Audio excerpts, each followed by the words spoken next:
Yeah, this is floor 15, everyone. It is cold and let me see what else. Oh yeah, cold. I don't mean to be rude, but the way you're looking at me feels kind of invasive and judgmental. Oh, there's judgment, but it is not invasive. We were not alone last night. No kidding. I had all these boys around me. It was so weird. No, I'm talking about the owls.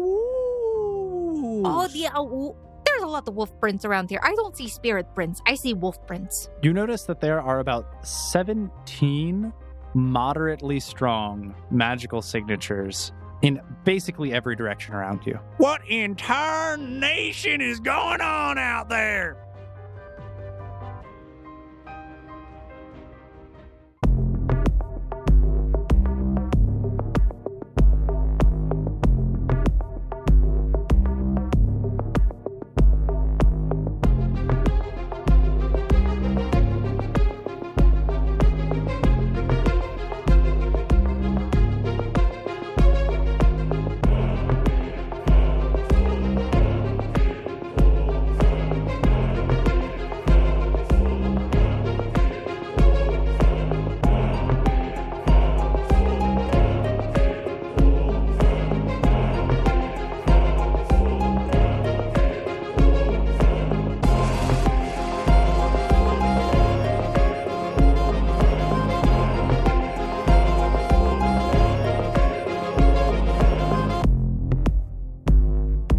Welcome back, Foundlings, to Season 4, Episode 3 of the Odd Campaign.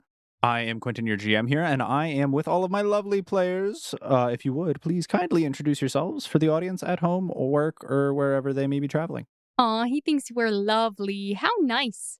I'm Earl, and I play Greg, who is a father of 2 human children, and also kind of a surrogate father of like 47 other kids. They are goats. But currently only has 1 kid with him, his little goat companion Jerry, and he is the ranger of the group. He kind of likes to avoid conflict as much as possible, but if it's necessary. Hi, I'm Emily. I have played Snow in the past. Today, though, I am playing Odette. Odette is a level 11 elf arcanist with her pseudo-dragon, Indiana, and her love of archaeology and mystical things. Hello, everyone. My name is Daniel, and I play Daniel because I'm original. Daniel is the cleric of the group, and he's the one who's built, so far, just about everything to get the group through all their tricky situations.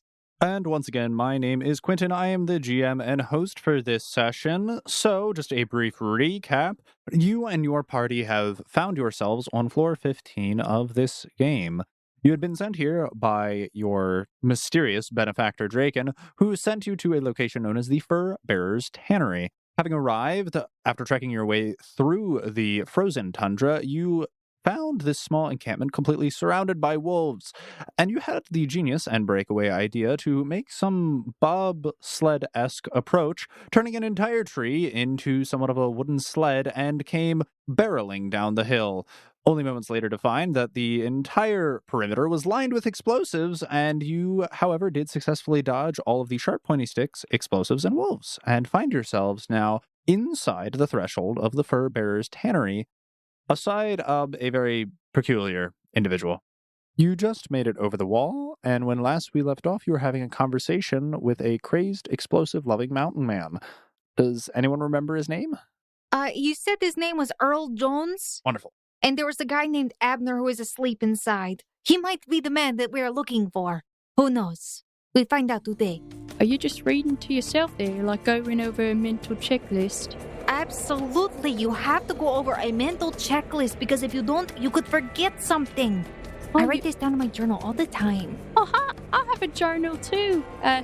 I don't usually like to take it out in front of people. It's a little bit embarrassing sometimes. Oh, I'm so sorry. I didn't mean to exclude you from the group over there.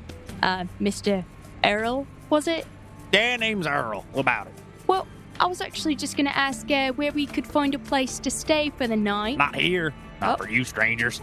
Oh. Who knows where you're from? Who knows who sent you? Why are you taking notes in that there book? Well, as we told you, we've been sent by... Sent? Who sent you? There was this guy, very handsome. His name was Draken. But also, I'm just writing down about your primitive culture here. That isn't very nice, Odette. We were sent to help with your wolf problem. We're kind of like exterminators or something. Is that what we were sent here for? I thought we were just getting the guy. Odette whispers over to Greg. We're also supposed to help with the wolves. I was only told, listen, I'm telling you. Here to get the guy, but on the little quest list it says, help the town with the elemental spirits or something like that. Oh, that's right. Yeah, and that's what they are. So it's kind of like a double mission. The world quest thingies. Got it. So basically, we're just here to help. I don't know who sent you, and I don't know exactly what you're looking for. We were sent by Mr. Draken. He's someone who likes to help people, I think. He's very mean about helping people, but I think he likes to help people. I met a couple of people like that back in my days, and I can tell you that we don't particularly get along. So I'll be keeping an eye on you. Well, hopefully we can get along, Mr. Earl. And he'll give him a smile, and I want to say that with diplomacy, please. Sure. I do want to get along. 29 in diplomacy. Thank you, GM. You're welcome, I suppose.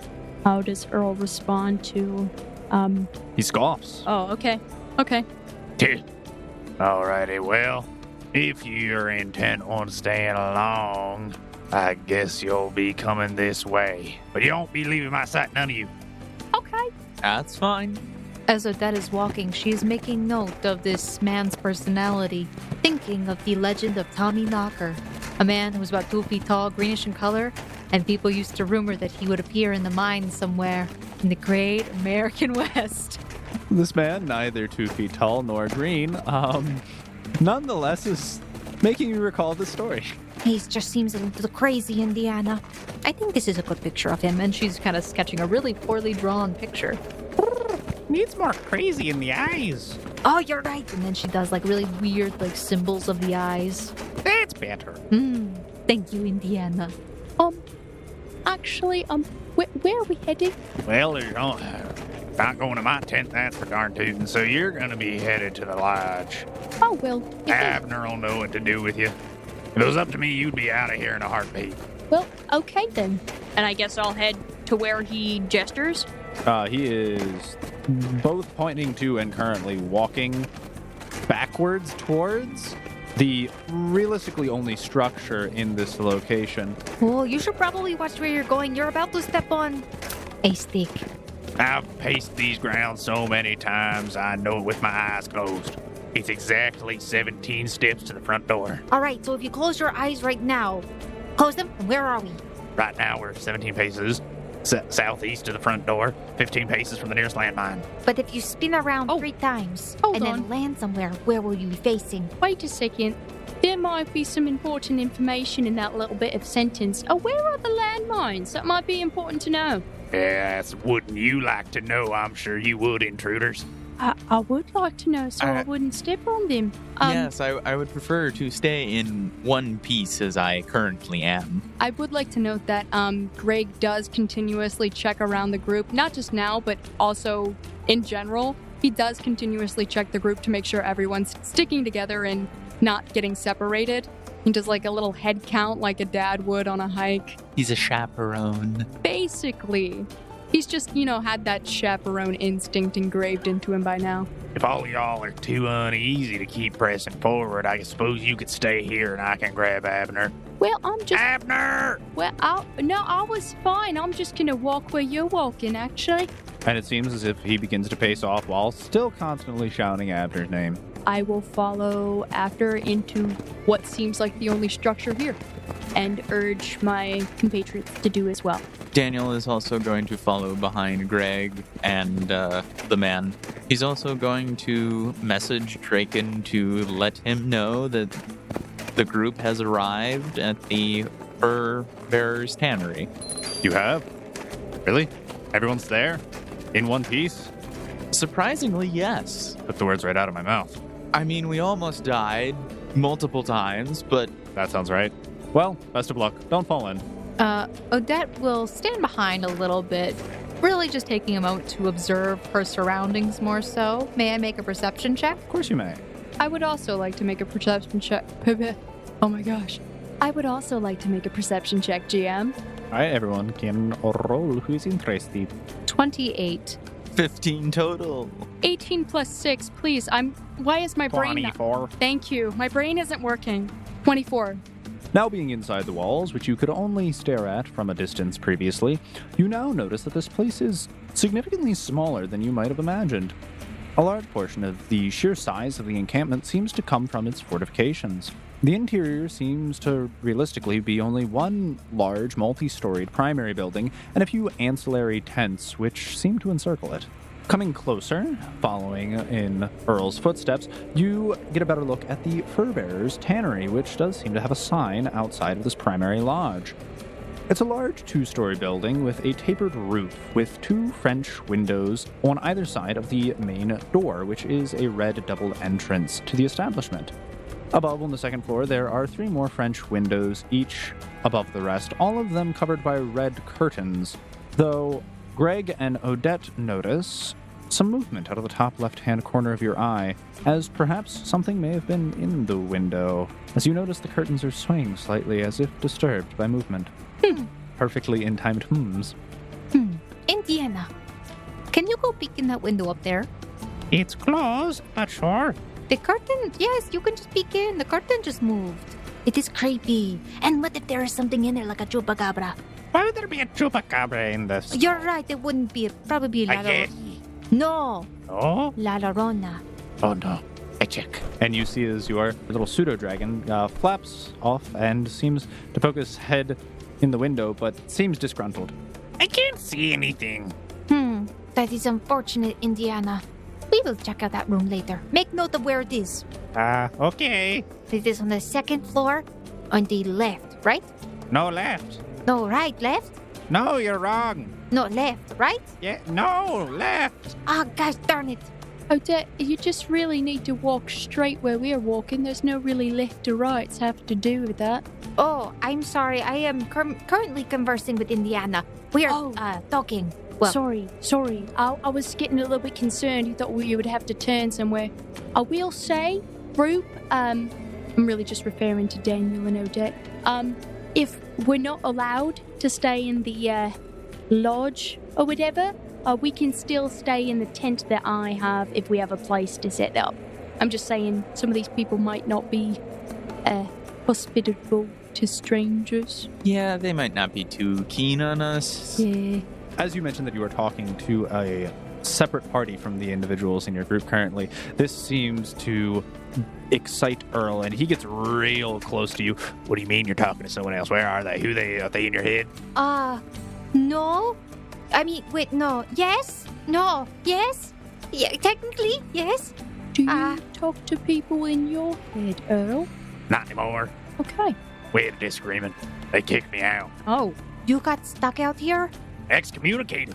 Oh, I'm so sorry about that. Is there any way that I can help you?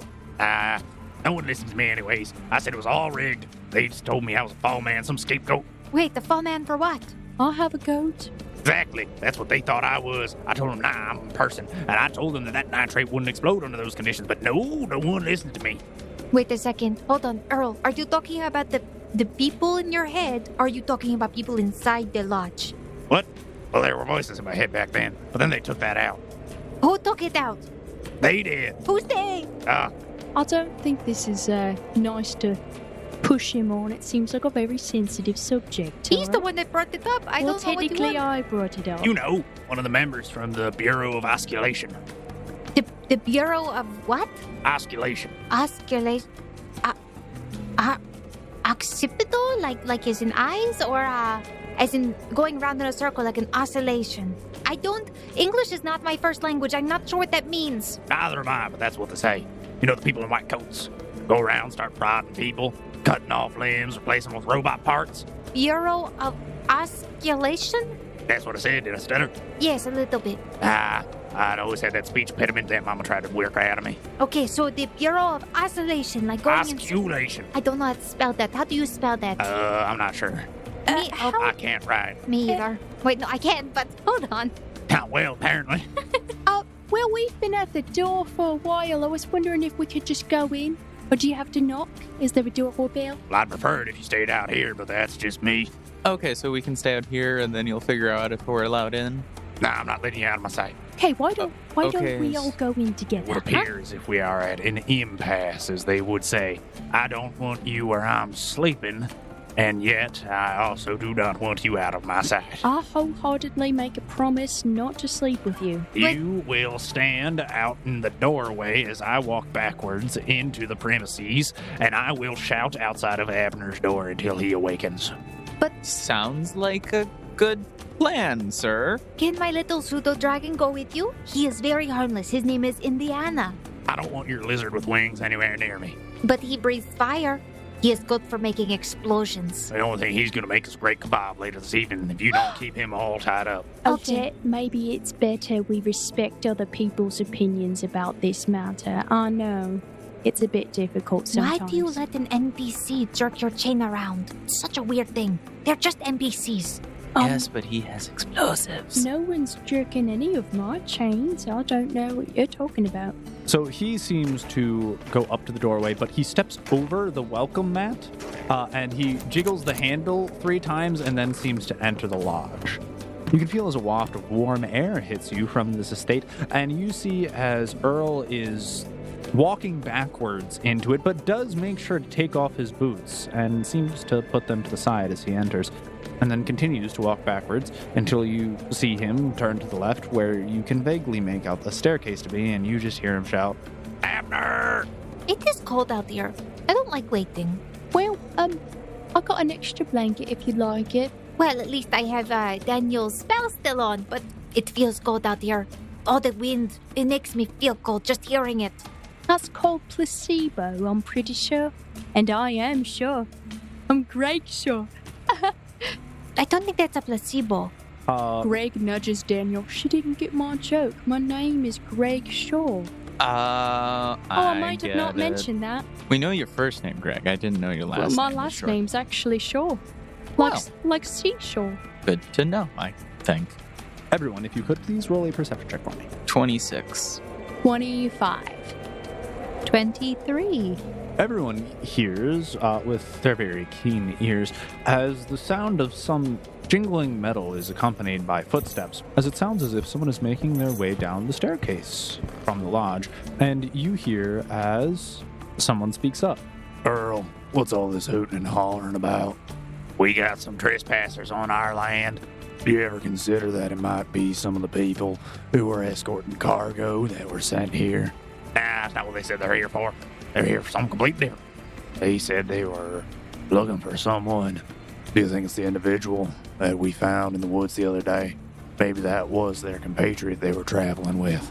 Odette speaks up. Yes, that is our companion. We've been looking everywhere for him. And you notice as this average height man with sturdy build reaches the base of the stairs. He's wearing tanned brown leather pants and a red poncho. On the side of his waist, you can see that he clearly carries a sidearm on either side. Underneath his cowboy hat, you can see that he has shaggy brown hair that matches his well-trimmed brown beard and complements his green eyes. Oh, you have very nice green eyes. It complements your beard. Well, that was nice of you to say, Odette. I'm trying. Hi, my name's Greg. These are my friends. Oh, well, yeah, they're my friends. I was wondering if we could come in for a bit. Well, there's no point in y'all standing out in the cold. Might as well. Come on in. Thank you. Thank you. I will come in, and upon doing so, I will take Jerry out of my shirt. Now the livestock stay outside. There's a whole pen for that. Oh, actually, he's not livestock. He's my kid. No, I think that is still livestock to them. You said we have to respect their wishes while we're here. Oh, Dad, don't you go use my own words on me, all right? I'm not using your words on you. I'm using your words against you. There's a difference. I don't like it.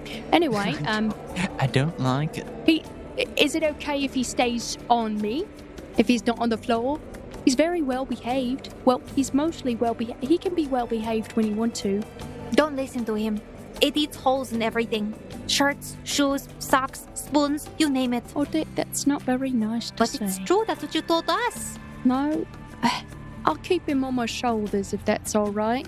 It's just getting a bit sweaty in my shirt. Just make sure he doesn't eat nothing.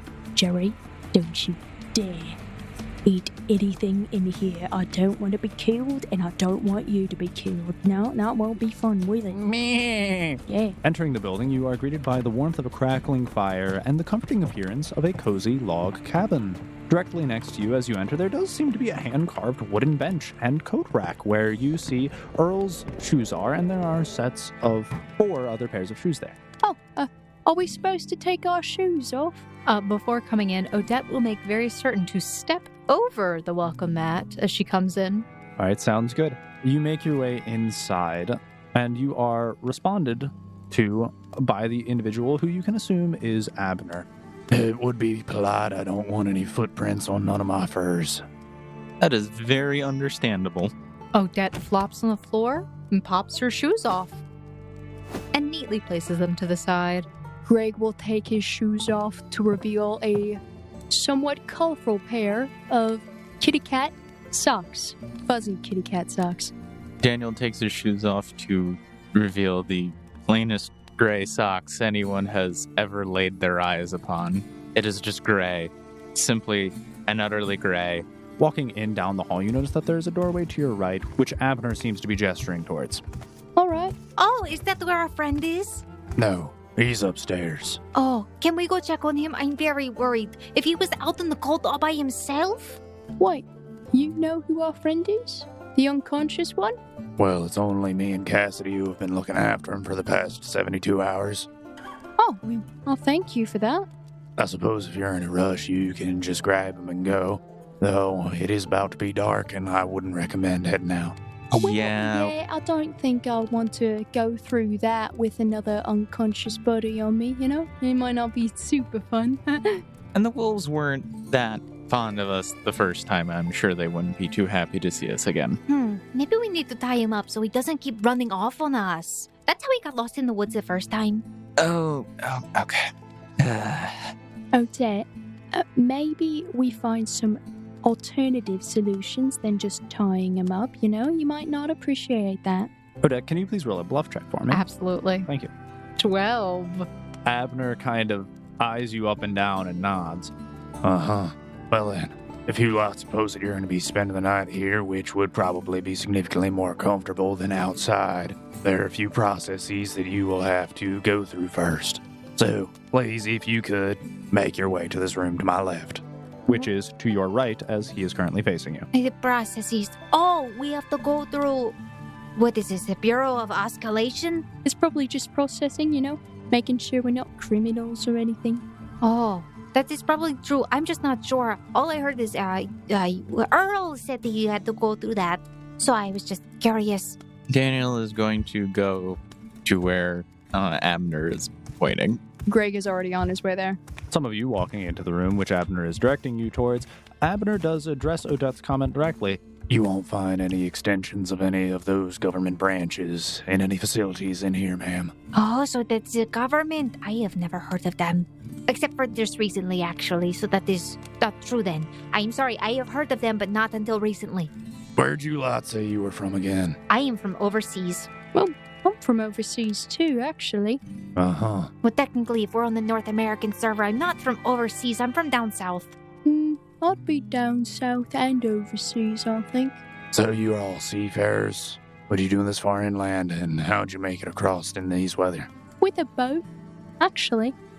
We made one from a tree. A very simple boat. We almost died. Honestly, we had no oars until the very last second when Daniel made an oar appear out of nowhere. Oh. It was a shovel. Yeah. We're quite the resourceful bunch. Uh-huh. Daniel is going to send a message to Odette and tell her to stop being so literal because these are NPCs and they don't understand how magic works. NPCs understand how magic works if they see it and you explain it to them. She just says this out loud. Sorry, she talks to herself a lot. You get used to it after a while. Sometimes she talks to a dragon too, but I understand. Sometimes I talk to Jerry. Anyway, what do we need to do? We got papers to sign or something? I don't really have a pen on me. I have a pencil. Just step right this way. Okay. Oh, Indiana, where are you? Did he come inside or is he still outside? He's on your shoulder. Oh, okay. I'm sorry. I didn't realize he came down from the window. Yeah, he came back from the window. Okay. He was very spooked. Oh, Indiana. There you are. Sometimes I forget you're on my shoulders since you're so light. It's a very strange sensation. So she starts going in, talking to him. I'll be right with y'all in a moment. Just don't go nowhere. And you all make your way into what seems to be a small living room. There's a large couch and 2 tanned hide chairs, each having a fur throw on the back of them, and littering the floor there are a number of fur rugs. A dark pine coffee table is in the center of all of the furniture, which is comfortably within the aura of a bustling fireplace, from which a chimney rises but vanishes into the next floor. In the corner, as you enter, you do also notice that there is a woman in a rocking chair. She is humming softly to herself as she appears to be patching something. Oh, well, this is just lovely, honestly. It's very homey. Oh, very well done. The architecture is smart as well. So Odette will slowly make her way over towards the woman sitting in the chair and listens very closely to the song and begins trying to hum along with her after listening for a while. As you approach the woman, you do begin catching a portion of her tune, though it is not familiar to you.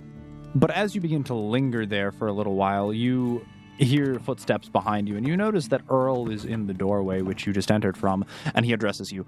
Now go on, get. You don't be bothering Miss Cassidy now. Oh, no, it's quite all right. I don't mind. I appreciate the company. It's been far too long since anyone's been here. Well, hi, Miss Cassidy. Would you like to be called Miss Cassidy or just Cassidy? Miss Johnson will do. All right. I hope Abner isn't too much of a pain. He's rather stringent, but it is assuring our safety. Oh, no, he's been quite welcoming. Yeah, he's fine. My name is Greg Shaw. It's lovely to meet you. I love the place. It's very nice. You should introduce yourself as well. I'm Daniel. Nice to meet you as well. So I have a question. So let me ask you, what is that tune that you're humming? Is it something from around here? Is it the local thing? I suppose it is a local song. I never quite caught the words, but it's something individuals would hum from time to time. It is quite lovely. I enjoyed it very much. I'm Odette, by the way. I'm Cassidy, though most people call me Mrs. Johnson. Oh, well, actually, that's not right. Most people call me Cassidy nowadays, I suppose. Oh, did your husband die? Oh, no, Abner just stepped away. So he is your husband. I was thinking that. It's just that there are so few people here. Everyone is quite familiar with one another, and we mostly just go by first names. Does that make Earl like your son? That'd be a very strange son, actually. I don't think that's correct. I'm Greg Shaw. You can call me whatever you want. If anything, I like to think of myself as an estranged uncle, but I have no blood relation. I can see you fitting that role very well. Oh, so Uncle Earl. Complidus. Maybe that's a bit too much, Odette. I think it's fine. He's not complained yet. Greg just looks somewhat concerned. All right, now, y'all get up on the wall over there to the right. Oh, is this for a mugshot? I've never had one of these. She goes up to the wall. Well, I hope we wouldn't be getting mugged. Greg also follows. Yeah, Daniel goes up to the wall as well. How close are you all standing to one another? Arm's reach, I'd say. Yeah, probably about 3-ish feet, something like that. Odette is in the middle. All right, everybody. Spread your legs, arms out. Oh, so we are being mugged. No, I think this is that thing that the kids have been doing. Well, I think it's your age range. They do it after they, kill an enemy or to quote-unquote intimidating. It's called T-posing. What did they... T-posing? Greg T-poses as instructed. Daniel does as well. Spread your legs slightly further. Oh, okay. I don't think it's very ladylike for me to spread my legs. May I stand a little bit closer? Fine. Thank you very much. But she'll raise her arms up. And you see as he approaches with some sort of blinking metal rod, and he goes and kind of hovers over your limbs and over various body parts, both in front and behind of you. making note, and as he moves, occasionally there is a beeping sound as the light changes color. Oh, Oh my gosh! It's just like those little badoopa-doopas the TSA agents have. I never knew what they were really called. what are they called? Metal detectors, right? Oh, is that what they do? Unless Yes. they're bomb detectors. What would happen if you waved it over Earl? I mean, Uncle Earl. I'm sorry. Greg once again looks concerned. Daniel is just looking concerned at all times at this point. All right, well, looks like you're not carrying anything alarming on your personage. If you would, go ahead, just take a seat on the couch. I have a couple of brief questions. Please do answer truthfully, or else this may not go the way you like it. Is this a little questionnaire? Get to know you. I love icebreakers. It might be hard to break the ice in this weather, but I'm okay with it. I think he reacts badly to your puns more than to my laughter and jokes. No, I'm kidding. You are fine. Greg looks disheartened, a little bit sad, and then perks himself back up. Okay. Odette goes over to the seating area where she was directed to. She sits, placing both of her palms on top of her knees, and sits very ladylike. Daniel is going to sit down next to her on the couch very formally and properly, and just wanting to make Abner not hate them.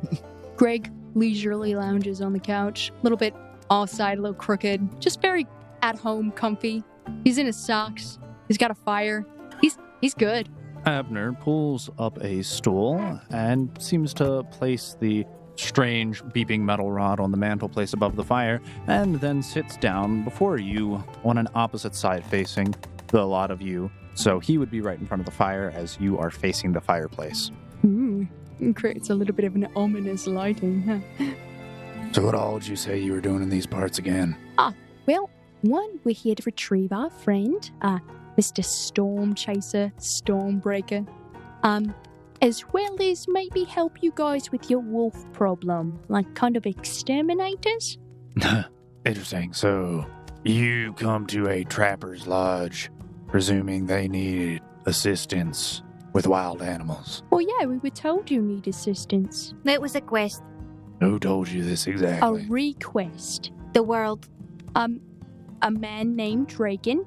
He's the head of a guild, and we take kind of odd jobs on. I like helping people. There was a boss that we had to answer to. We get paid to help. You said be honest. I'm being very honest. Your honesty is appreciated, but your information is immensely concerning. What relation do you have to the individual, and how much do you know of them? We know that he might be potentially dangerous and that we are supposed to bring him back alive. That's our friend. He is potentially dangerous. That is and why I say we tie him up. I believe he was talking about Mr. Draken, our employer. Was he? No, I was talking about the individual in the bed upstairs. Oh, okay, she was right. I'm sorry.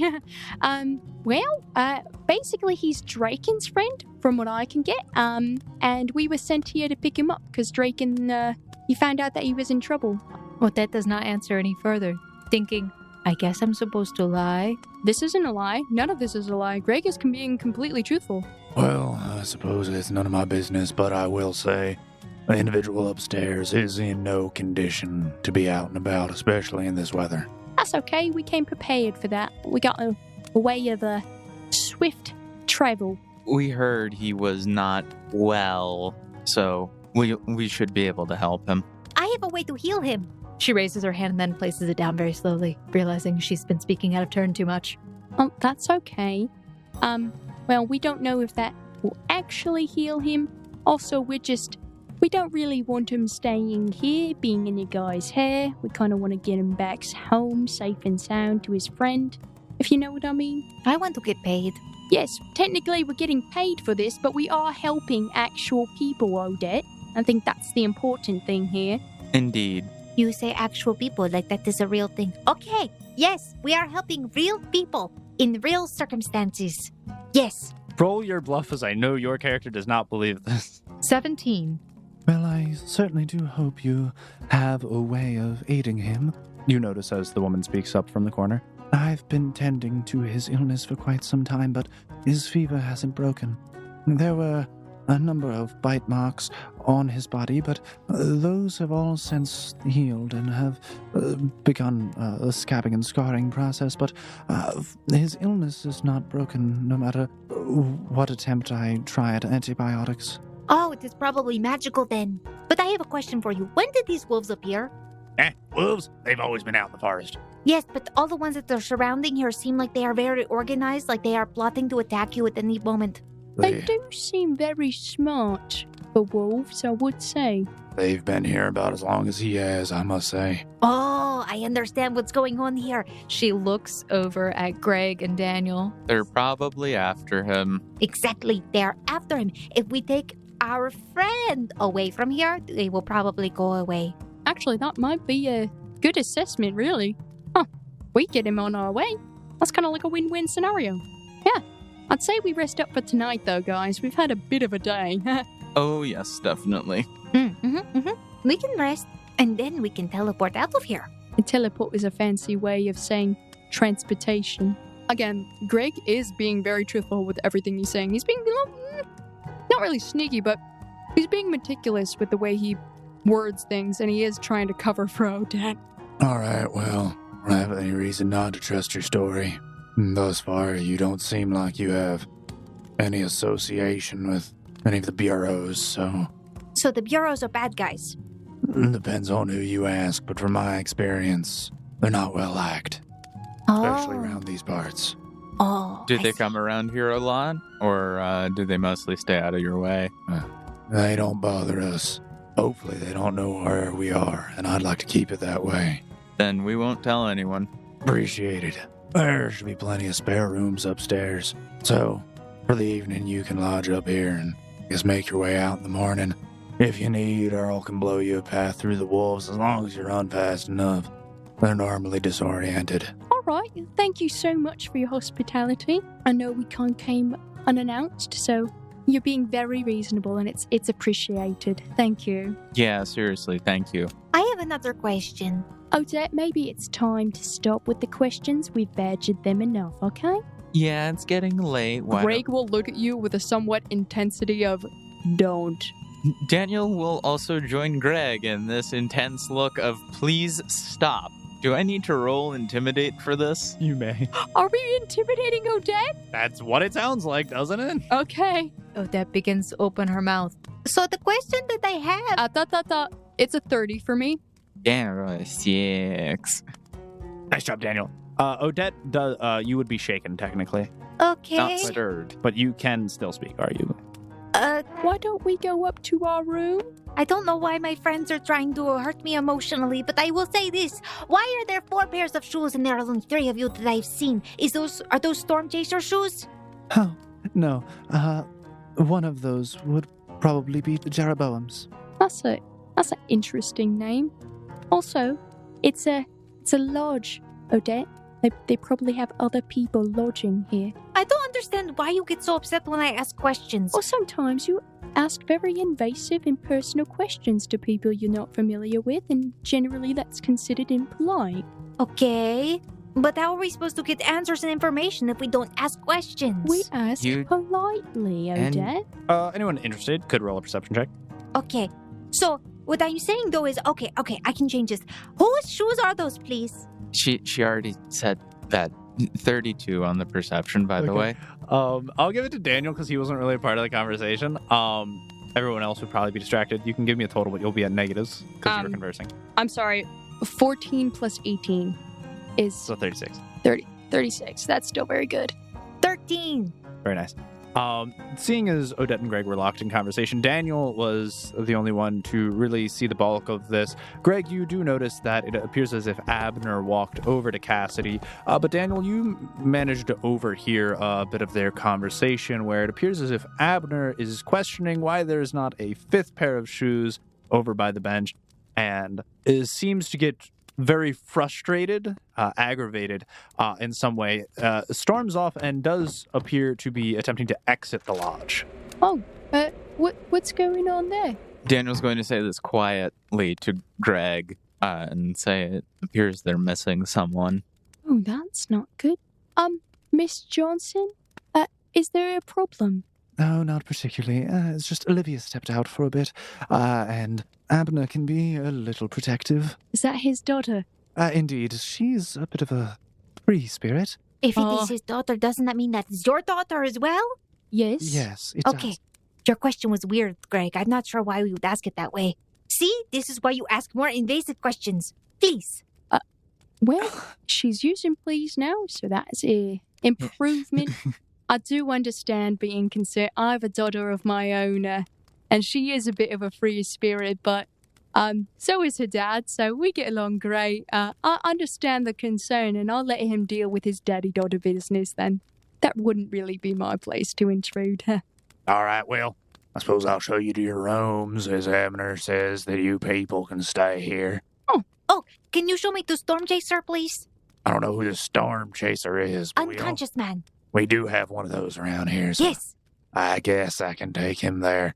Yeah, it might be good for us to check on our friend's condition before we go to bed, you know? Yeah. To be careful, I have attempted to make the room as sterile as possible to avoid any infections, but I suppose brief visitations could be allotted, as most of his wounds are bandaged. We'll just poke our head in. I will detect magic before entering. Thank you for the warning. Does he notice that, can I perception or, I don't know, would Greg notice if Miss Johnson looks like any type of weird at Odette's mention of magic? Everyone has been more or less sending strange glances her way, but no one seemed to mention anything and has opted to not vocalize their confusion or uncomfortableness. Okay. Noted. Earl takes you outside of this room back into the hallway, and it begins escorting you to the staircase, which you saw him shout up before meeting Abner. Making your way up to the second floor, you see another equally as long hallway, which seems to have 4 doors on either side of it. So presumably there are 8 rooms, and he begins walking you down the hall. All your rooms will be to the left. All right. Wait, just for future reference, which one is our friend in, Mr. Unconscious Man? All your rooms are going to be on the left-hand side. And your friend over there, he's the first door on the left. Oh, all right. Thank you. We'll keep that in mind. We haven't dealt with his folk in quite some time. It was surprised to see one in this area. What do you mean by his folk? And he opens the door, and you guys can look in. Roll perceptions? Before I go in, I would also like to detect magic on the room. And she'd be focusing the whole time. 24 for perception. 26 for perception. Also a 26 on my perception. Odette, as you detect magic, you sense a moderately strong aura emanating from the person laying on the bed before you. As everyone walks in, it's small, but it seems quite comfortable. Opposing the entrance, there's a single French window cut into the logging exterior of the walls. To the right, up against the wall, there's a large wooden armoire, and to your left, on the other side of the room, there is a twin bed laden with fur blankets, which there appears to be an individual underneath. Getting a better look at him, you notice that there is a man with a warm reddish-brown complexion with long, stark white hair. He has a pained expression evidenced by his contorting face and the constant sweat dripping down from the side of his forehead. And it seems as if whatever he was carrying with him when he came here was placed beside him, either resting on top of the nightstand or directly beside it. You can see that there's a white winter parka made out of some form of animal skin, and resting atop it seems to be a single white feather. Next to the stand, there is a bow and a quiver full of arrows sat upright leaning. Can I use Knowledge Arcana to see if I can identify what school of magic? Jume. 28 on my Knowledge Arcana. You can tell that it appears to be of the Abjuration school of magic. Well, that must be his stuff on the table. Ton of dresser right there. We might want to make sure we take that with us That would be very respectful. in the morning. Odette, inspecting the individual further, seems like the individual does have very long hair. His bangs seem to cover his eyes, and he seems to have sideburns or strands of his hair on his side, which go down all the way to his collarbone, but the hair in his back seems to go all the way down well past the sheets where you can see him. Oh, he's close to being like a Native American in his game. Greg kind of whispers a little bit to Daniel. I don't really know if that is offensive or not. From what little I know about this character, I think he'd kill us regardless. Oh, well, Greg will pull out of the doorway where they were all peeking in and say, well, I think it might be time to hit the hay, as they do say, or, just lie down on a bed and go to sleep. All right. Sounds good to me. Give me just a second. And you see as Earl runs down the hall, but opens a door, doesn't go fully in it. His head is still poking out of the door, and you hear him, as it sounds like he's reaching for something. Yeah. Get over here. And you occasionally hear like the scooting of wood on wood. Yeah. Oh, almost got it. Come on, big toe. You can reach it. Oh, there it is. Okay. And you see as he pulls out a wooden stool.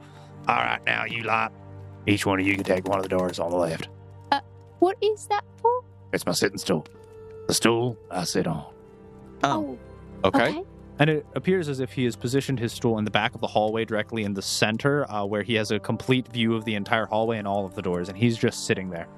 Go on, don't get. Odette is still in the room, observing.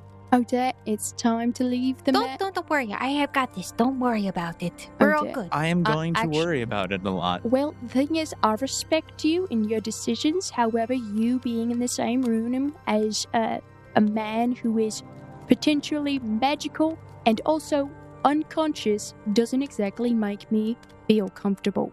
Okay, so be uncomfortable. I will be all right. I promise. He is unconscious and I am awake. Yes, that is the problem here.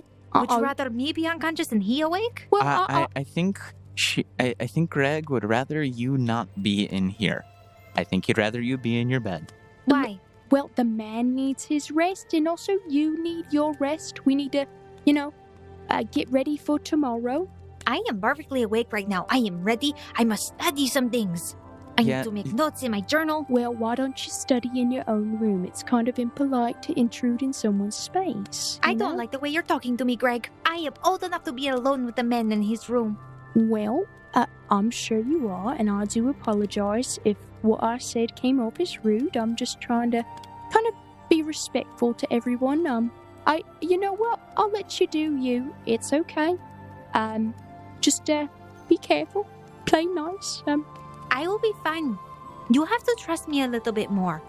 I am not a child. Daniel will think to himself, I will not trust you any farther than I can throw you, which is not very far. Well, Greg looks a little bit disheartened. Well, I'll leave you alone. I'm sorry if I was a bit too intrusive. I know you're old enough, and I know I'm not there. I'm sorry. I'll go to my room now. You see tears start to well up in his eyes, and he heads off. He feels like you've been pushing him away, just like everyone else has in his life. Well, not in his life, just like everyone else has in this game so far. That man is like my sister. He cries too easily. And Greg goes to his room for the evening. And you notice that Earl is just sitting there on the stool, rocking back and forth. Indiana? Yes? Can I help you with? Okay, I need you to write this down. Sure. You have a pen. She hands him a pen. Thank you. He grabs it with his tail, wrapping his tail around it. All right. Dear Diary, Dear Diary, today we today. arrived at the What, verb. is that one word or two words? Today. Hold on. If we're writing this in English, it is Hey, I think it's regardless. 3 words. 3 words. No, I'm kidding. It is only 1 word. Oh, I know okay. English enough. Today, We arrived at the fur bearer's tannery. we arrived at the... How do you best... I'm very confused. Which bearer are we doing? Is it like a bearer, like a earlier bear than most? Odette will sit down with Indiana in the room with the man and instruct him how to write. And she will take as long as it takes to write down this diary entry. As opposed to writing it down herself. Yes. Brilliant. I would like to mention, when Greg walked away, he intentionally left the door wide open. It takes about 10 minutes for you to finish this diary entry with explaining all the nuances of how writing works and the various different words, which are a little confusing. Okay, I like that you wrote Mikasa here. That is correct. Oh, thank you. There we go. So now we have some Spanglish going on. Oh, wait. Odette opens up her menu and begins messaging Draken. We found the man. He is here, unconscious. Okay, so like I instructed you, he would be. Yes, Congratulations. I am keeping an eye on him. The others would not let me. They argued that I shouldn't and they don't trust me. But I want you to know I am keeping an eye on him. Appreciated. Now, if you could get him back to me, that would be more helpful. They want to sleep the night here. Fair enough, I guess, even though you could spend the night in your own beds wherever you reside after you just teleport back to me and you could finish the quest today. Odette just messages back. I do not have any power to tell them what to do. They don't listen. So if you do want us to come back today, then you tell them to do that. I am just here doing your mission. I mean, if you can't convince them to do otherwise, you could just teleport him back and then collect the entire reward by yourself. Oh, that would be very rude. I mean, I would give you 3 persons worth of stuff. That wouldn't be fair. They did help me to get here. Well, us. No, they helped us to get here. Well, So- then you can just redistribute whatever you think's fair to them afterwards if they complain. Problem solved. I will consider this. Where am I going to drop this off? Just send him back to the inn where we first met. Would Daniel have... Well, I never said Daniel left. You would notice that, would you have stayed there the entire 10 minutes Odette is trying to write a diary entry with her pseudo-dragon? Daniel is not the most trusting person. Fair enough. After everything that has occurred, he's like, I am not going to let anything happen as long as I can help it. So then you would notice that after she is done conversing, presumably to her dragon, where you only hear one half of the conversation, you know she closes her book, but it does appear like as she is messaging someone in the game interface, of course you can't see the interface she's interacting with, but you see her like typing at the air. Daniel is going to be polite and let her finish her conversation because he doesn't want to annoy her. Okay, I will think about this, and if I decide to teleport to you before, if I can't convince them, I will let you know so we can meet at the tavern. Perfectly fine. Just please don't dilly-dally. I will try not to. She closes the UI and then settles back down against a wall. Finished. So, were you teaching your dragon? Or is that what you call it, a dragon? Oh my gosh, Daniel, I didn't know you were still here. Apparently I'm invisible and silent. He's just been standing out the door that's been left wide open. For 10 minutes. Well, probably 15 at this point. Daniel, that's a bit creepy. Why are you watching me write in my journal? I've had a long day and an even longer month. I am not acting normally. Also, Earl's watching you too. Earl's watching me watch her. This is cyclical, I feel. You Oh, no. guys need help. You need a lot of help. That is, yes. Yes, that is the understatement of the century. Okay. Well, can I help you, Daniel? What have your observation been on the status of our currently unconscious friend here? Well, he is unconscious and there is magic. Oh, well, that might make stabilizing him interesting. Yes, I have nothing with me in order to fix that. I don't have any remove curse. I don't have anything like that. I don't even know if he's under a curse. I don't know why he's unconscious. Yeah, then... You're a cleric, Daniel. I am indeed a cleric, and I did take healing spells today, but Draken also didn't want us to make him conscious again, so we should probably not risk anything. Okay. I was just wondering if you had a way to identify what was affecting him. So that way when we get back, Draken has less work, and maybe he will be more grateful to us. I didn't take that spell today, if that even is a spell clerics can take. I certainly know I didn't take it. You probably can. I am not a cleric. I am an arcanist. So what are you going to spend your third or so of the money on? I have not decided yet because I am not asking for money, but I am asking for an artifact. In fact, I want to find a legendary artifact. So what artifact are you asking for? I'm not exactly sure. But I really hope they have this sword in the stone here. If we find a legendary artifact, maybe we can find a legendary hero. And if we find a legendary hero, we can maybe get out of this game. I haven't heard of that story, honestly. It is not a story, Daniel. It is a legend. And she gives like this really she gives a blissful look off to the side, like looking at the camera of her life. Question, GM.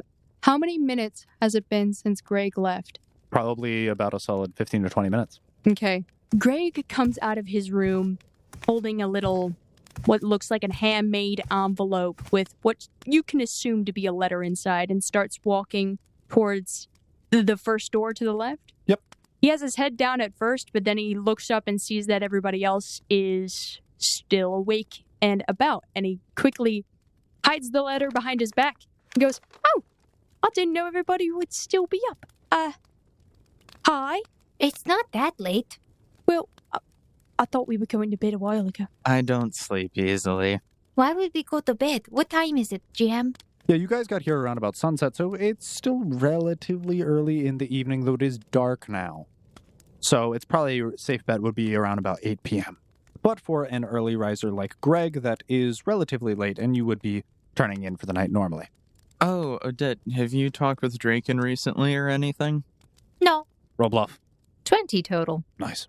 Okay, so that would most definitely... Wait, You sense motive. If you are suspicious, you would sense motive.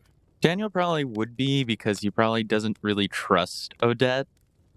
Fair enough. Odette really hasn't given him No. much of a reason to. And Daniel is, like, at this point, still, like, obviously quite traumatized from his whole ordeal in effectively hell. That is a 9, so Daniel's sense motive is a 26. So you can tell that Odette is attempting to lie straight to your face. But she seems very confident about it for some reason. So, can Daniel lie about knowing that she's lying? You may roll bluff, and if Okay. Odette is so curious as to, she can roll sense motive. Okay, I was just curious. So, Odette, do you think we can just move the unconscious man tonight instead? Because we still have our teleportation charge that I completely forgot about. I'm sorry, it's just been a long... For the scrolls? That's okay. Yeah, we probably could. However, if you want to help this place out, we could also fight the wolves in the morning and get XP.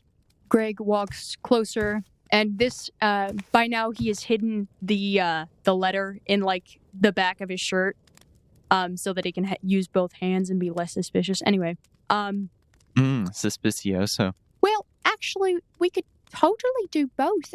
We could take him back to the inn where we met Draken, but we could also just teleport here in the morning to gain that XP, because that is probably a good bit. Yeah, might even get some nice furs out of the deal. So that is a bad idea, and here is why. And that's not to say Wait. it is a bad idea, but teleport scrolls are very iffy. If I, for example, messed up on teleporting us... Odette, we can use our teleport crystals now that we've been at the fur bearer's tannery.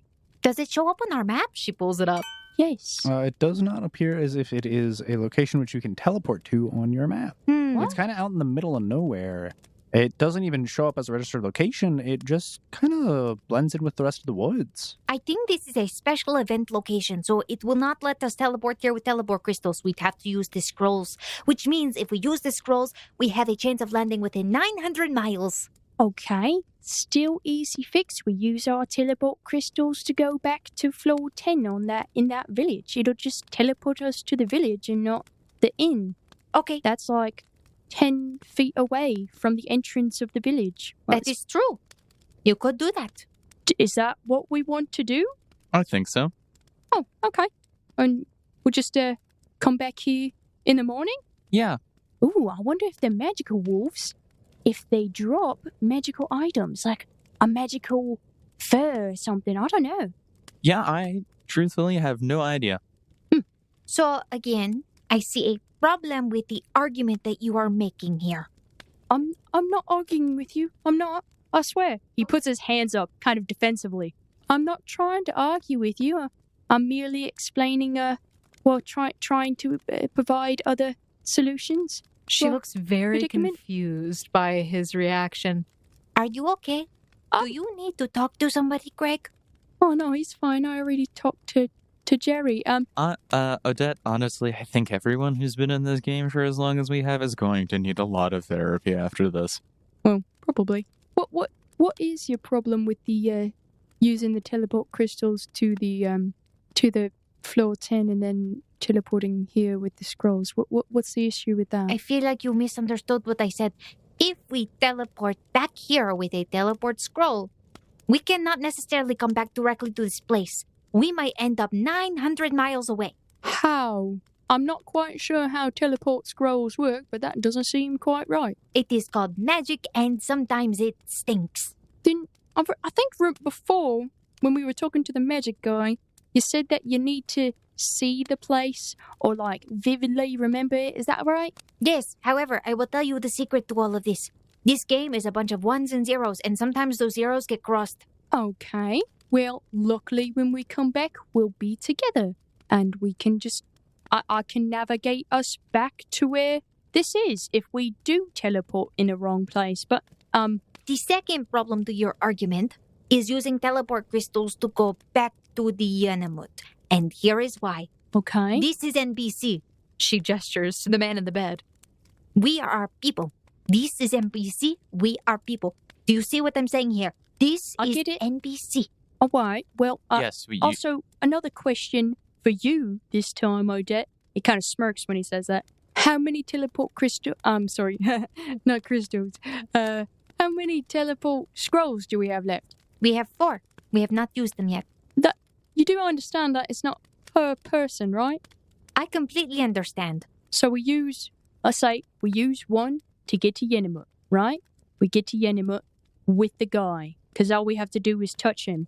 2, we use one to get back here. That's 2 scrolls. That's 2 scrolls used. We still have 2 left. That's if we used them both. Yes, I'm aware.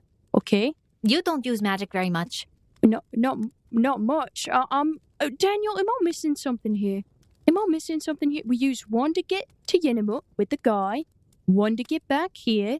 That's only 2 out of 4 that have been used. Am I missing something, Daniel? Is there another problem that I'm not aware of?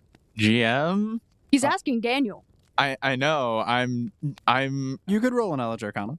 If you, Daniel, the person, don't know what Emily, the person, is, or Odette, the character, is trying to get at, you could roll a knowledge arcana to see if your character would know, and I could fill you in to what I perceive to be what she's getting at.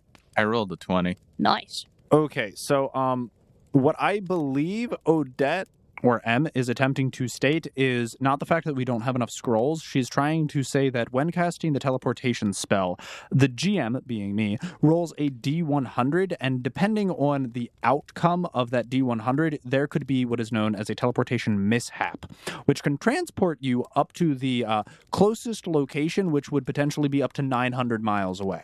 So Odette is saying if you are using a teleportation scroll twice, I believe, right? If you're rolling a teleportation scroll twice, you're twice as likely to have a mishap happen because you're rolling the event twice. Okay, so do you want us to instead we'll use the scroll to get back to Yenamut, and then we will teleport with our crystals as close to here as we possibly can? Okay, so let me try and break this down a little more. Okay, so we don't need to teleport right now. There is no reason to if we are going to come back here. Because if something happens when we use the teleport scroll the first time, we've got to deal with that situation carrying this man, right? Okay. That takes more time. And if we leave this place for too long, these people could be in trouble. Okay. Well, I see that. Well, our mission really here is just to take this guy back to Yenamut. You're right? the one that said we had to help these people. Which one is it, I Greg? didn't say we have to. I just said we can. It's an option, Odette. And we don't necessarily have to come back. We don't necessarily have to kill all the wolves. Is it nice? Does it give a lot of XP? Probably. Is it part of the event quest? Yes.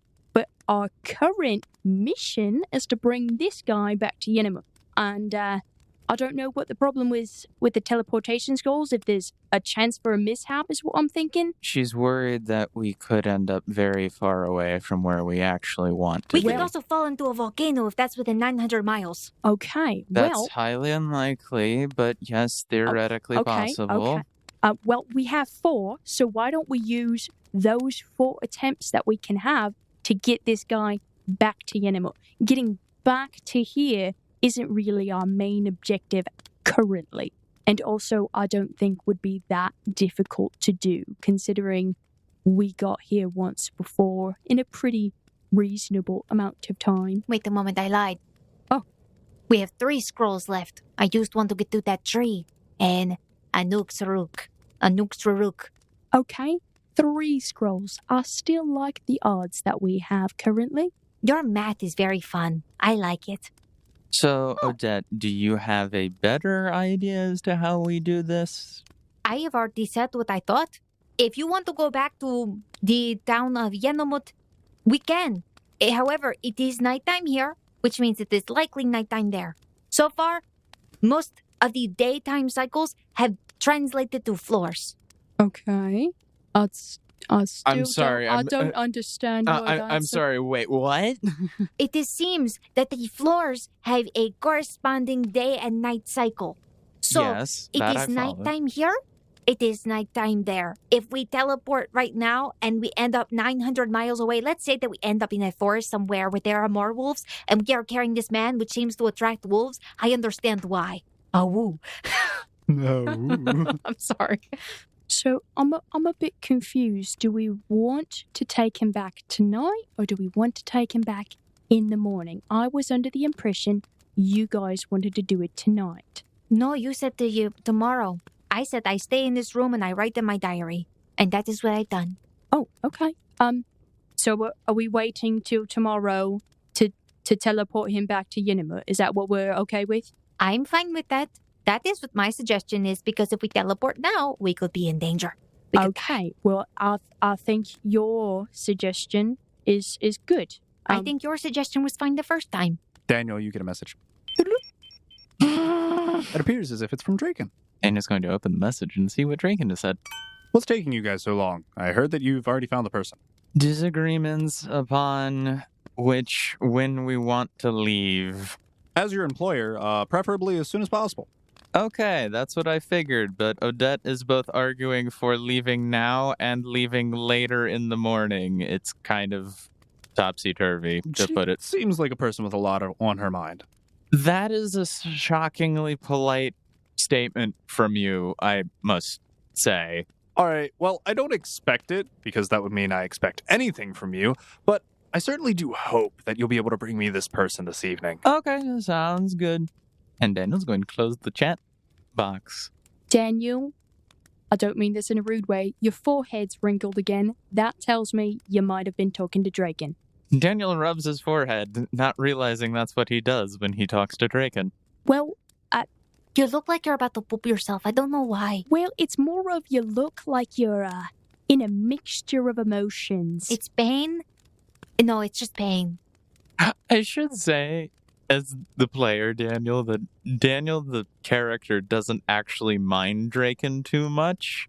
They seem to somewhat get along, oddly. So Draken wants the man tonight. Specifically tonight. Ah, so Draken is a man of the night. In his own words, he does not expect it, but he wants it. Okay. All right. Okay, so Draken wants it tonight. Yes, that's correct. He is a man of the night? Oh. I think he just likes things done quickly and efficiently. Well, see, it's still... I'll propose another idea we could go with. We also could still wait till morning.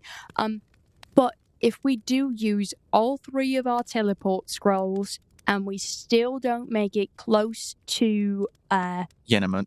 Yenamut, thank you. Pronunciation's weird. And if we still don't make it close to Yenamut, we can use my little dad den. We'd be pretty safe in there until morning, and then we could head out to Yenamut in the morning. Yeah, that sounds fair to me. And Draken will be slightly less displeased with us. I say less displeased because the man is never happy about anything, it seems. Oh, well, that seems like a bit of a psychological problem. I don't question it because that would be unwise. Also a bit rude, but anyway, Daniel is thinking to himself, yes, we know how that goes. Also, Odette, if you really wanted to come back here tomorrow morning or even in a couple of days, you could get some more teleport scrolls from that Draken guy. I mean, from what I understand, we're being paid pretty handsomely. Kinda like that man over there. Handsomely. Oh, Greg, I didn't know you felt that way. I can appreciate another man's attractiveness without being attracted to him. I said I did not know you felt that way. It's more of an observation than a feeling. Anyway, Daniel is confused. Odette is also very confused. We so is know. Greg. Somehow we're all confused. I don't know. I know exactly what's going on here. Please enlighten us. I'm sorry, I got very distracted by a thought I had in my head. What is the plan? So we're going to use the teleport scrolls, however many it takes, to get to Yenimut, to get our objective, and he gestures over to the man, to Yenimut. If there is a mishap with all 3 of the scrolls... Okay, so we want to go tonight is what you're saying. Yes, that seems like what we are being requested to do, as Daniel said. You give a lot of explanation. Just say next time we could go tonight. And I'd be like, okay, we can do that. Okay, we go tonight. If we don't get close to Yenimut, we can use my dad den, and it'll keep us relatively safe. Can I roll a heal check on this man? What are you attempting to determine? Determine if he is stable enough to be transported in any way, just in case we have to move him He's not physically. currently dying. He is. Yeah, you can roll a heal check. 16. He doesn't have the dying condition, whether or not his body is slowly withering away to the state of his imminent demise is of another question. Arguably, you can tell that he is very ill and probably should stay in a non-hostile environment.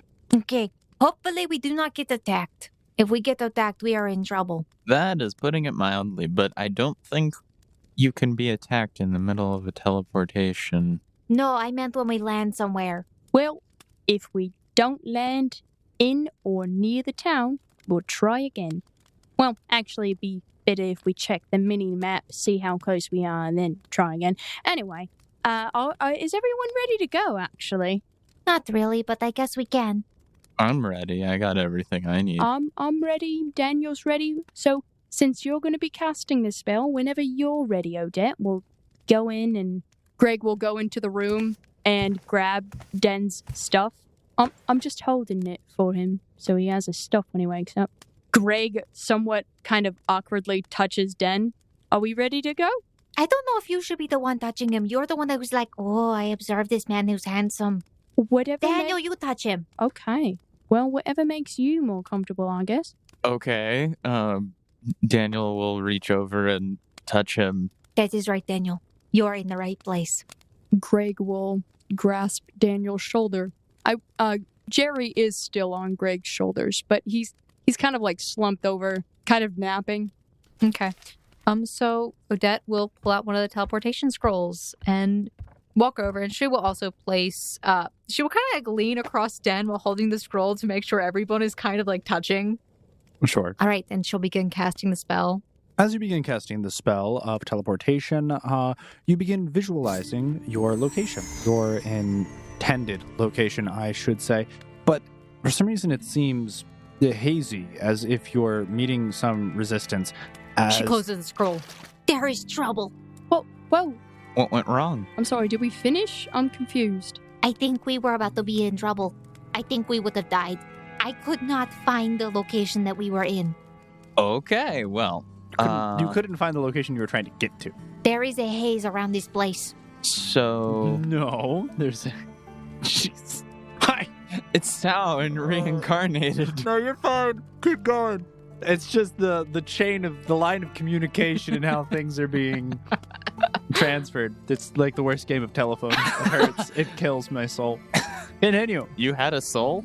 Not after this. Okay, perhaps it is not the haze around this place, but there is a haze blocking me from reaching into my mind, I guess. I don't know what's stopping me, but I cannot visualize the location. Would you like a picture? That's not going to help. There is something magical blocking this. Can you try again? Daniel, I closed the scroll so we don't die. I love your exaggeration of the situation. Okay. Please roll an Arcana. I don't. Greg will attempt to console. She seems a little bit upset. 18. I don't think we're gonna die. I need you to roll a spellcraft check for me. That'd be a 19 for spellcraft, 23 for knowledge arcana. You can tell Odette, due to your knowledge of how the spell works, that you weren't necessarily getting any outside resistance, but rather you were getting resistance from the spell itself, as if you were attempting to do something outside of the limitations of what the spell can do. Perhaps the town of Yenamut is outside of the range of teleport. Oh dear. Okay, so teleport does have limitations. Okay. I mean, it has always had limitations like putting us 900 miles away from the location that we want to be in, but there is a distance requirement. Okay. Do we want to make a hop, skip, and a jump, or do we actually want to wait until more? I'm confused at what the problem is here. First we're going, then we're not, and we're gonna die, and there's a haze around either your head or this place, and now we can go, but only a little bit. I'm very confused. I'm sorry. Okay, Greg, I will clarify the last time. Listen closely. I promise this is the last time. We cannot go to Yenamut from here. We will probably end up in the middle of the ocean because we are too far. Okay. We need to get closer. The best that I could do is probably teleport us back to the tree that we came from. But then we're in the woods with the wolves. Okay, but how long does To the it... tree where you mean the what, like the door tree? Yes, where we exited. Okay. Well, I know we can teleport to Yenamut from the door tree, so we could go to the door tree and then to Yenamut. I don't know if that's how it's going to work because I don't know how we open the door from where we are. I don't know how it works either. I'm just trying to get a mission done. I didn't think it'd be this complicated. It is very complicated. Why do you think Draken sent us? He doesn't want to do the work himself. It seems more time-consuming than complicated, but it... You just said it was complicated. Yeah, I agree it with you. seems like it's becoming that way. It didn't seem like it would be complicated in the first place. I mean, I cannot help your mind, but it is complicated. I don't know if my mind's the one that needs help or if I just need an Advil. Do we want to find another plan of action? Are we going to try and teleport to the tree and then to Yenam? Daniel? Okay, so Odette, do you want to try to teleport to where we entered this floor from Anuxaruk, or do you want to wait until morning when we can use our teleport crystals? Odette just throws her hands up in the air. Honestly, I don't care at this moment. If you want to go now, we can go now to the tree outside of this place. Otherwise, we can wait until morning. It is whatever you guys want. I am the one who has to cast the spell, and if I get us lost, then it is my fault. Daniel, I know Draken said he wants it tonight, but I'm thinking maybe we should wait until morning. And he kind of gestures over to Odette in her kind of panicked state. I'll message him and let him know that it's probably... That is it. We are going. She just leans forward and starts casting the spell. Oh, okay. Daniel thinks to himself, okay, this is happening, I guess. Great. She's going to focus on the tree from which they exited. You all asked for this. Do not regret it. As you begin casting your teleportation spell, you begin to visualize the tree of Anuxaruk, which you are able to successfully do, and it does not seem as if there is any interference. However, when you are visualizing the individuals who are coming with you, you are only able to focus on a set number of people, including the animals which are with you. My familiar counts? It's a creature. Does she know this beforehand? She's Odette is seeing this as she's casting the spell. It seems as you begin to think of the people who are in contact with you, some of them get fuzzy, and as you focus on them and less on others, those you lose focus of become fuzzy, as if you are limited to around about 5. She stops. All right. You two. You. Yes, you. Greg and Jerry. What is it now, honey? Odette? You guys teleport back with your teleport crystals. Go where you need to. I cannot teleport all of you because your gold is too big and you're too many people. Jerry's very small and he's actually kind of a little bit asleep. So wait, you want me to teleport to Yenamut? I want you guys to teleport back to Anuxaruk in case something happens. I might need your help. Okay, we'll do. Because I need to be able to at least focus on Daniel. So basically what you're saying is that you can't focus on everyone without risking some issues. From what I can understand, no, I just said there's too many of you.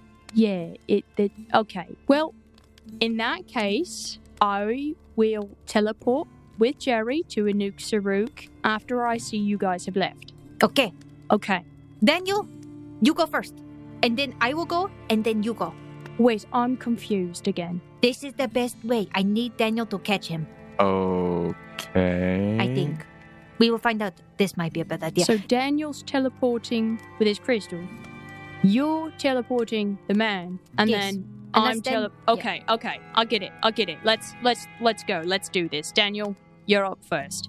So Daniel is going to teleport to Anuk Saruk. All right, here we go, sir. Keep your eyes closed, your arms inside the vehicle at all times. And she begins casting the spell. Again. With all of the clarifications out of the way, all of you in the session that you choose have successfully teleported to the tree Anuk Saruk. Daniel and Greg both using their leave crystals, and you notice that Daniel was the first to arrive, followed by Odette, who, Greg, you both see both of these people magically disappear, and then Greg, lastly, you appear before the tree Anuk Saruk. And all three of you are out in the harsh and bitter cold, with the wind howling all around you. It is cold, and I believe that the indoor elements has worn off by this point. Yeah, probably has. It is. Upon seeing everyone, Greg will reach to open the door. So you approach the tree, which you traveled through, and at first you notice that it is only a tree made of solid bark, but as your hand comes closer, you see the runic arch appear, and it seems as if the bark almost separates itself from the tree, indents itself slightly, and you notice it becomes somewhat of a portal, and as you reach through it, your hand kind of phases through. Whoa, that is neato. Daniel, we must drag this man. Oh, I can handle that if you'd like. Greg No, will he's not as heavy as I thought. Greg I can will drag that. offer to help carry the unconscious man. Odette is just dragging his body through the snow at this point. Greg will pick up the unconscious man then You know, we should probably hurry because I realize he does not have his jacket on. and walks through the portal. Daniel is going to follow. Goodbye, wolves. It is nice to know you for 5 minutes. And then she runs through the portal. Roll a perception check. 9.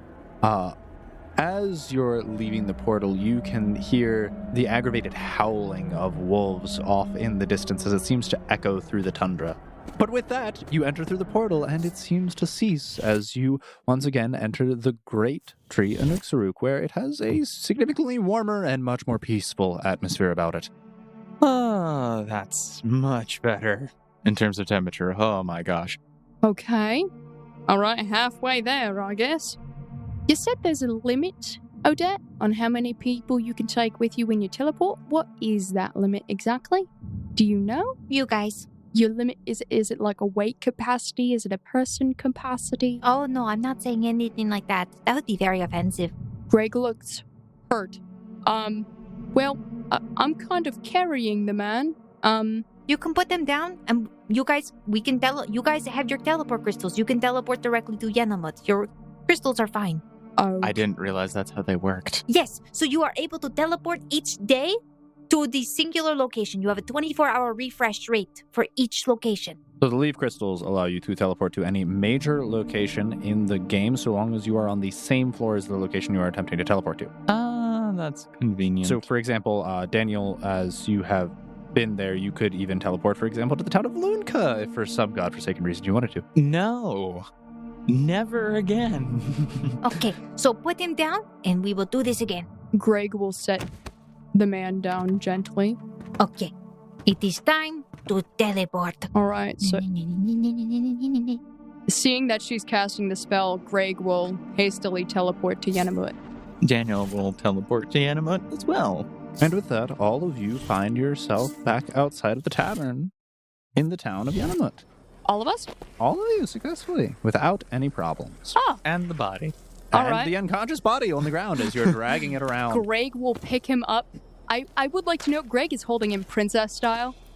Greg, maybe we should put his clothes on and give the man some dignity. He has is he completely naked? No, he has his pants on, but I would put a shirt on him at least. I mean, unless you really want to look at... Greg, wait, you shouldn't be holding him. Okay, I think you need to calm down, Odette. I think I'm the only one who's capable of holding him for a long time, and also I don't know what your worrisome concern is for. Greg has him in his arms, and he will somewhat awkwardly open the door to the tavern and walk in. My concern is what you had concerned earlier. You were worried about me alone, the man. I'm more worried about you. Alone with 2 other people around in a public area.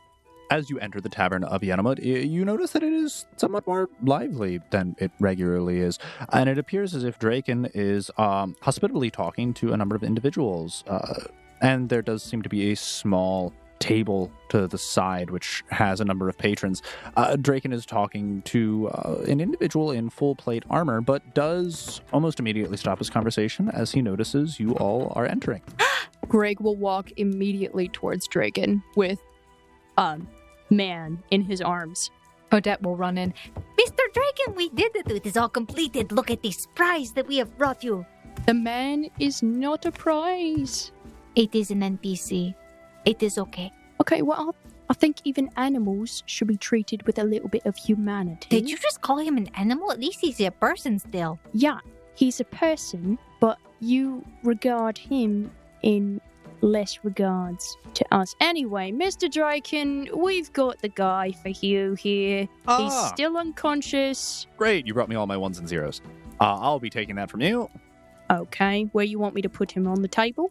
Yeah, you could just lay him down over there. I don't really care. Okay. So, Mr. Draken, it appears that he is under some sort of, a spell. Yeah, honestly, this is probably a better way for him to be for now. Don't you all worry about that. All you need to be worried about is your reward. So, have all of you decided exactly what you'll be getting?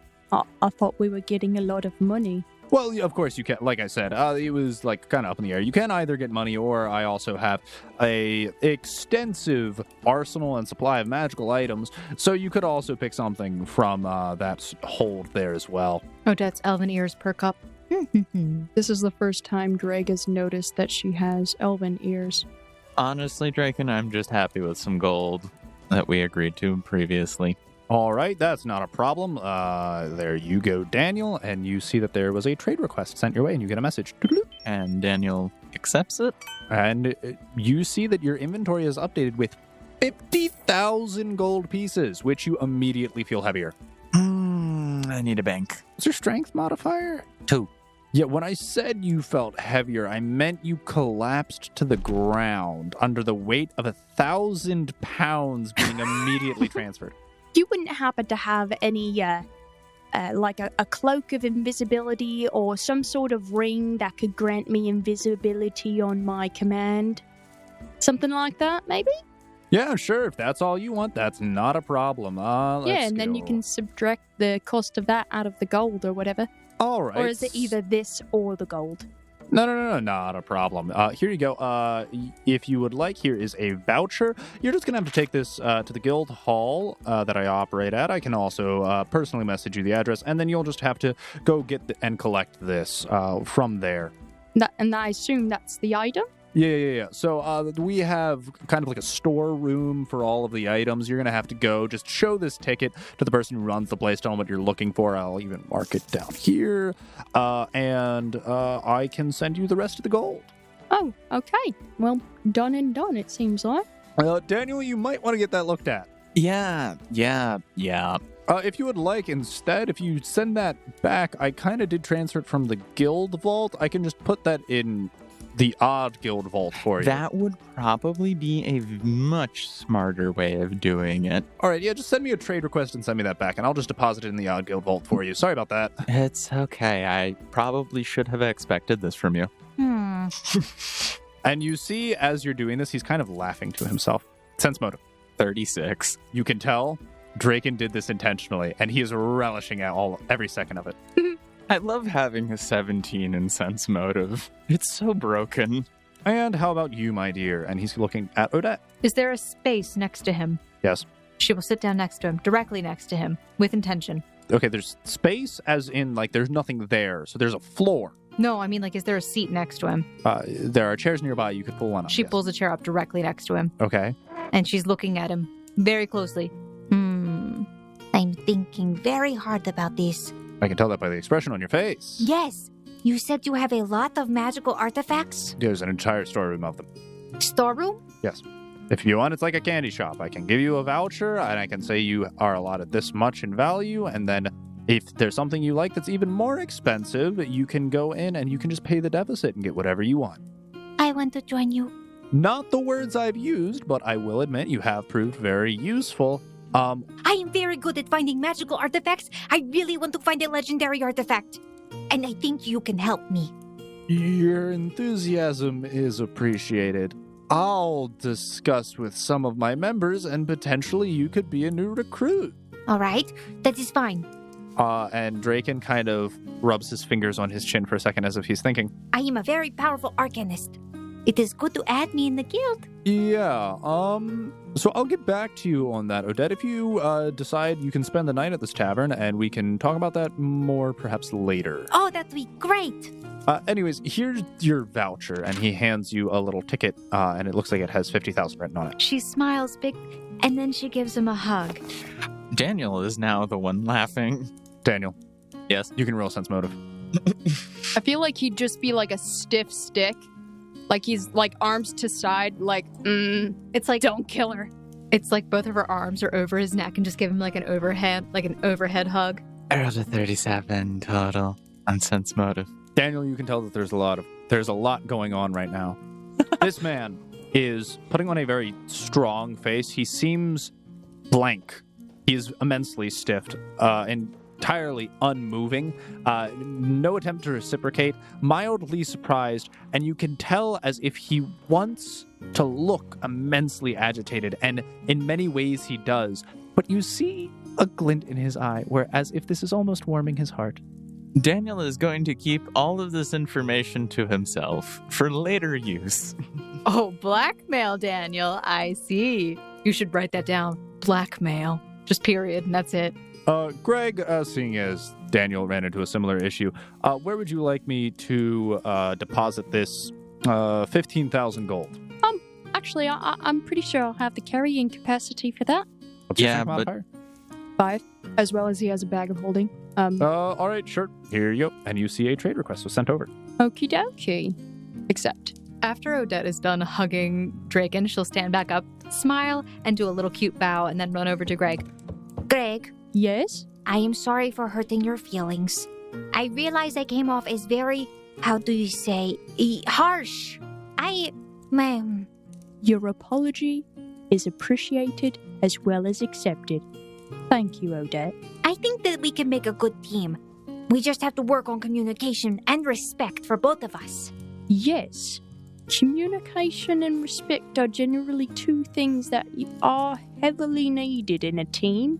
In the middle of your conversation, you assume that the transfer request went through because your knees immediately buckle under the surprising weight of around about 300 pounds being added to your person. Greg, you are technically only under heavy load, but you can barely stand. Odette just says, I didn't know that my words would have such an effect on you. Nah, I didn't know your words would have such gravity. Oh, you're right. I didn't know my words would have such gravity. I can see you've taken a liking to my wonderful nature. What did I say? Oh, nothing. Anyway, give me 1 second. I gotta adjust something here.